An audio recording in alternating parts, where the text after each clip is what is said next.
இங்க ஒருத்த ஒரு பைப்ல சின்ன ஓட்ட போட்டு தரத்துக்கு $10 மில்லியன் பணம் வாங்குறான். ஏன்னா இது அவ்வளவு ஈஸியான விலையே கிடையாது. அந்த நாட்டோட கவர்மெண்ட் ஆயில் எடுத்துட்டு போற ஒரு இரும்பு பைப் லைன்ல திருட்டுத்தனமா ஓட்ட போடணும். அதுல கொஞ்சம் மிஸ் ஆனாலும் அந்த இடத்தை சுத்தி இருக்கிற ஒரு கிராமமே நாசமாயிடும். ஆனா இவன் அவ்வளவு ரிஸ்கான காரியத்தை வெறும் 1.5 நிமிஷத்துல முடிச்சு தரேன்னு விட்டு வச்சிருக்கான். எதனால இவன் இவ்வளவு கான்பிடண்டா இருக்கான்னா, இவன் இதுக்குன்னே ஒரு ட்ரில் பிட்ட ரெடி பண்ணி வச்சிருக்கான். அதை வச்சு ஒரு பவர்ஃபுல்லான ட்ரில்லிங் மிஷின் யூஸ் பண்ணி ஓட்ட போடுறான். ஒவ்வொரு இன்ச்சு உள்ள இறங்கினதும் அவன் வச்சிருக்கிற ஒரு கூலிங் லிக்விட் உள்ள ஊத்துறான். அப்பதான் இரும்புல உரசும் போது சூடா கூடாதுன்னு அப்படி செய்யறான். இவன் பக்கத்துல நிக்கிறவன் அடுத்து என்ன ஆகுமோன்னு பயத்தோடய பாத்துட்டு இருக்கான். ஆக்சுவலா இந்த ஆளு தான் திருட்டுத்தனமா இந்த ஆயில கவர்மெண்ட்ல இருந்து திருடி வெளி மார்க்கெட்ல பல கோடிக்கு விக்கிறதுக்கு பிளான் பண்ணிருக்கான். கரெக்டா அவன் விட்டு வச்ச டைமுக்கு 40 செகண்டுக்கு முன்னாடியே ஓட்டையை முழுசா போடாம வெளியில எடுத்துறான். இப்ப அந்த ஆளுகிட்ட இவன் ஓட்டையை போடுறதுக்கான பேமெண்ட்டை கேட்கறான். ஆனா அவன் முழுசா ஓட்ட போடாம பணத்தை எப்படி தர முடியும்? இப்படி கூட்டிட்டு வந்து பாதி வேலை முடிச்சிட்டு நடுக்காட்டுல விட்டுட்டு போறேன்னு சண்டை போட்டுட்டு இருந்தான். அந்த ஆளு எத்தனைதான் கத்தினாலும் காதலியே வாங்காம கேட் செட் பண்ண ஒரு கேட் வால் எடுத்து அந்த ஓட்ட போட இடத்துல மாட்டிட்டு இருக்கான். அப்பதான் அந்த ஆள்கிட்ட ஒரு விஷயத்த சொல்றான். இந்த பைப்போட திக்னஸ் 15 மில்லிமீட்டர், அதுல 16 மில்லிமீட்டருக்கு ஓட்டையை போட்டாச்சு.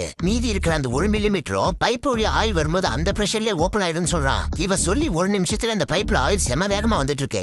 அடுத்த 3 செகண்ட்ல அந்த இடத்துல ஓட்ட விழுந்து கேட்வால் வழியா ஆயில் வெளியில் வருது. அந்த மீட்டர்லயும் 0ல இருந்து 99.9% காட்டுது. அப்பதான் இவன் எவ்வளவு பெரிய கில்லாடின்னு தெரிஞ்சுக்கிறான். கடைசியில் நம்ம பேசின மாதிரி $10 மில்லியன் அவங்க கிட்ட கொடுத்து அனுப்பிடுறான்.